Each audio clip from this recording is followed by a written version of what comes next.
What's up, YouTube? Reverend Bob here. So, I've noticed over the past couple of months that some of the family members have been having some trouble. And I just feel that I need to educate you where it applies. Because I know some people know this already, but there are some people in the family that do not understand this. And I want to make it apparently clear that not everything is constitutional silver. Now let me explain. Constitutional silver is what has been produced by the United States government, has a mint mark. In some cases it doesn't if it's Philadelphia. In some cases it does. Philadelphia does put a P. So it'd be Philadelphia, Denver, West Point, and San Francisco, which would be like this. This is a Silver Walker, right? This is American Silver Eagle, right? The Walking Liberty. This is a Morgan, right? Everybody knows that, right? Morgan Silver Dollar. Let me put a little light on the subject. Okay, Morgan Silver Dollar. ASE, American Silver Eagle, right? Quarter, right? So a regular quarter. Now, with that being said, these are constitutional, right? Meaning that they have been authorized from the U.S. government to be minted. As said, whatever is printed on it, if it says $1 or whatever, okay, it will always be worth that. It will never be worth less than that. Just like a quarter says 25 cents. It will never be worth less than 25 cents. Okay? Now, I notice that some people are buying silver, and they see a Walking Liberty on it. Well, that would be like this, right? These little 1/10 ounce walking rounds, right? This is fine silver. Okay, so it means it's pure silver. It really is. And it's authorized for sale. But its value is not dictated by its constitution, because this is not constitutional, okay? Only this is. All right, so this has been authorized by the government for face value, right? This hasn't. This is made by whatever the random mint is. So it could be MCM, it could be Ampex, it could be Golden State Mint. Okay, and they make these as a copy, just as an imprint because it looks good. Okay, and you can tell the eagles are different on the back, right? This eagle here is definitely a lot different than this eagle here, right? Some of these will have copy on them, some of these won't. So when you're buying these fractional silver pieces, okay, and they say 1/10 or quarter ounce or half ounce, you got to know what you're buying. And if you're not sure, then you need to ask one of the people in the, in our family, or one of the people. Maybe if you go to other streams and you're not feeling comfortable with myself or somebody else in the family, or you don't know us, reach out, ask somebody that understands numismatic values, okay, and also understands about collecting. Don't be embarrassed to ask us. That's what we're here for, okay? Not everybody grows and understands at the same level. Sometimes you see something, you jump to it, and you say, oh, that's beautiful. Well, that's the first identifier that you're starting to be a collector. And what do I mean by that? Well, there's an old saying in the collector's realm: buy the coin, not the holder. You're going to hear that a million times, and you're probably going to get sick and tired of hearing it. But once it's embedded in your mind, you'll definitely understand. So, some people might say, oh, that Morgan is ugly. It doesn't grade out. That's not a MS 64, 65, or 66. Well, you're chasing high grades. Those people are chasing high grades, and they probably got high money. Okay? But an actual collector chases whether he likes the look of the coin or she likes the look of the coin. They care less about the grade. They're more after, okay, can I afford to purchase that coin? Well, you're probably saying, how does that make reference to what you're explaining? Well, it makes a lot of reference, because you might not be able to buy one of these, right? You might not be able to afford 50, 60, 70, 100, 300, or $33,000 for a coin, right? Maybe you're on a limited budget. Maybe you're on Social Security, SSDI, or what have you, and you can't afford that, but you'd like to have a little taste in the collector's field. But you can afford to buy one of these, You could pick one of these up for maybe 10, 11, 12, 13 bucks. It all depends. It varies. It can go all the way up to $20. It really depends on who you're buying it from and what the market value is on spot silver. So, with that being said, don't feel, inferiorized by some people being able to afford, beautiful Morgans or whatever. Because, just because people have certain levels of coins and certain dates doesn't necessarily make them rich. Doesn't necessarily make them on top of the crop of all kings of kings, right? Because that's not how it works, okay? Sometimes it takes lots of years and years and years to accomplish the level of collecting that you're trying to do. If you can only afford, $5 a month or $10 a month, then be patient. Things will come. Sometimes maybe you'll be collecting a penny on a deal. Sometimes you might just get an old Rosie like this, an old Rosie dime. You might run across these for $7, $8, whatever.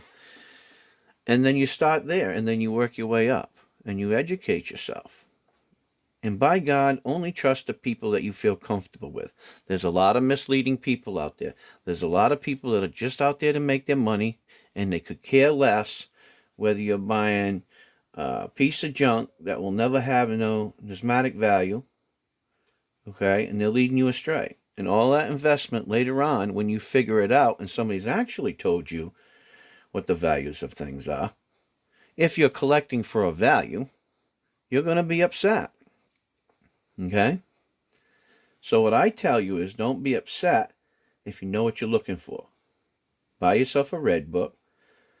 Understand coins.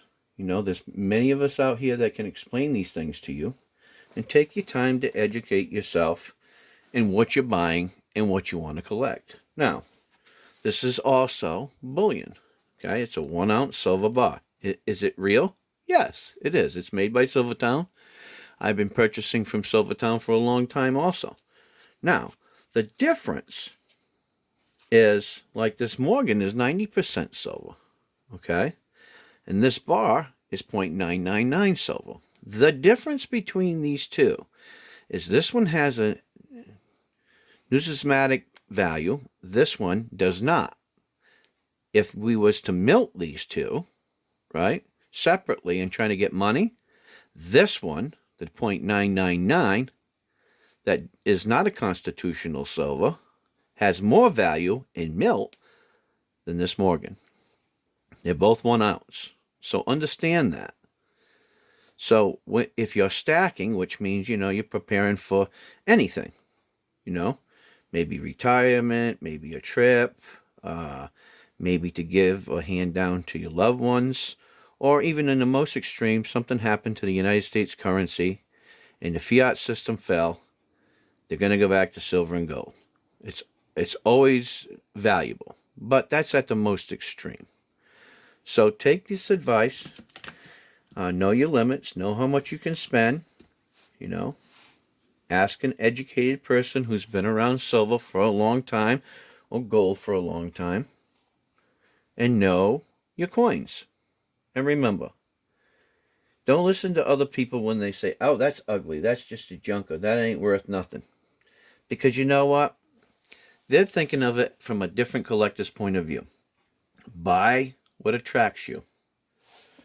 Buy the things that make you happy. It's like this old penny, right? Look at all this King George penny, right? So it's an old King George penny. It's a little worn, but you can still read it, you know. Now, it's maybe not a $12,000 coin, but it may be a $25 or $30 coin that you can afford.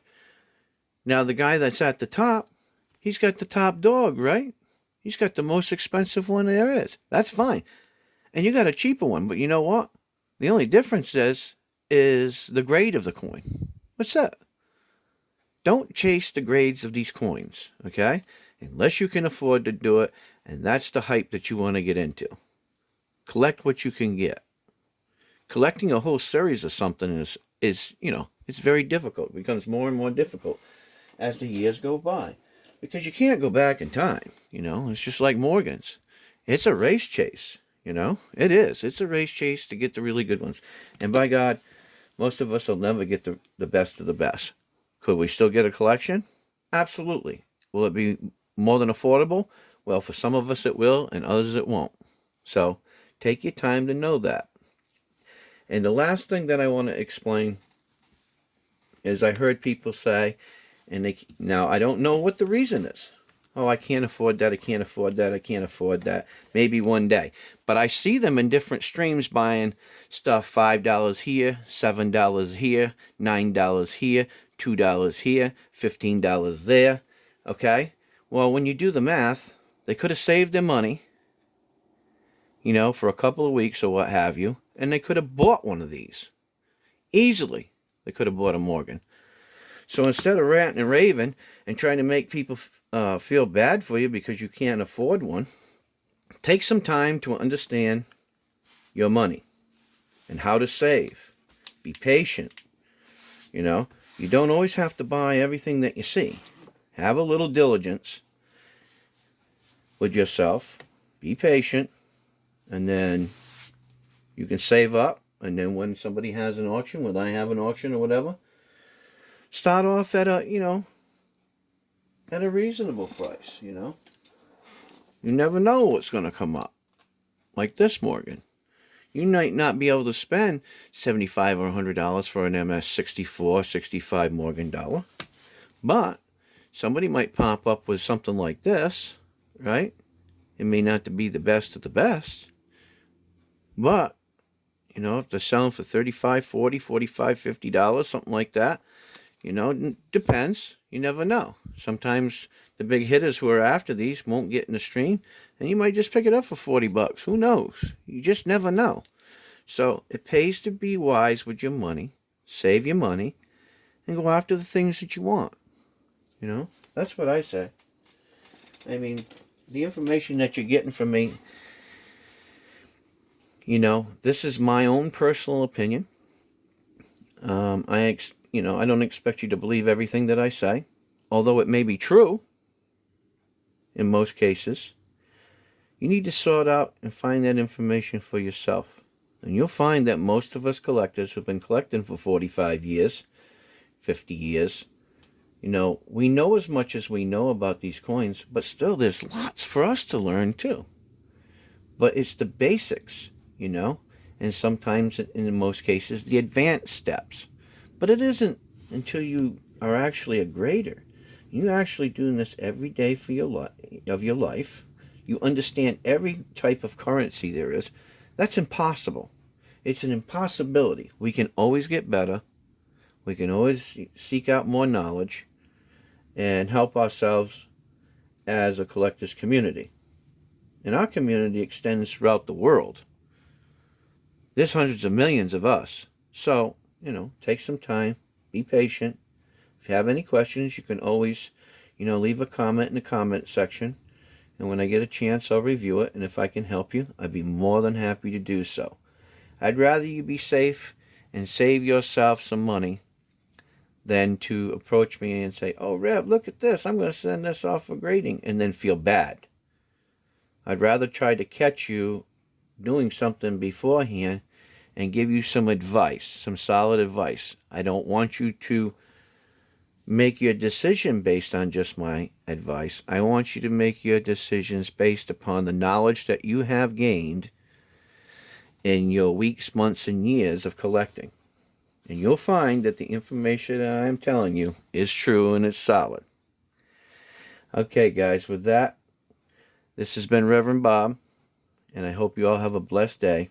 God bless you, and we'll see you on my next stream. I'll be live on Friday night at 8 p.m. for an auction, and I will be bringing some cool Morgans and some Benjis and stuff like that. Let's start out at a reasonable price. Probably $40 for the Morgans, and for the Benjis, probably, whatever I can see what the market value is for. $15, $20 or whatever. But I got some other things that go along with that. But anyways, if you can afford it, come on out. If not, just come on out and say hi, Learn something. When I do my streams, I try to educate you all. I want you to pay attention, take notes. Bring out a little pad and a pen and piece of paper. I do things differently than other people. I'm not in a rush to try to sell you something so that I can bank the money, rub my hands and my feet together and say, oh yeah, I just got a whole bunch of money from a bunch of people who had no education on what they were buying. Not everybody's a scam artist out to look for money. I can tell you that right now. And being in our family, we try to be cautious about what we say and what we do when it comes to coins. So, once again, I'll be live Friday night, 8 p.m. I'll be doing another auction. Feel free to come out, even if you don't have any money, and at least educate yourself. There'll be plenty of people in the chat that you can ask that are also collectors, and they'll be happy to help you in whatever you need to know. With that, God bless you. Take care. Remember, count your blessings, not your burdens. Reverend Bob is out of here. Have a wonderful day, guys. We'll see you.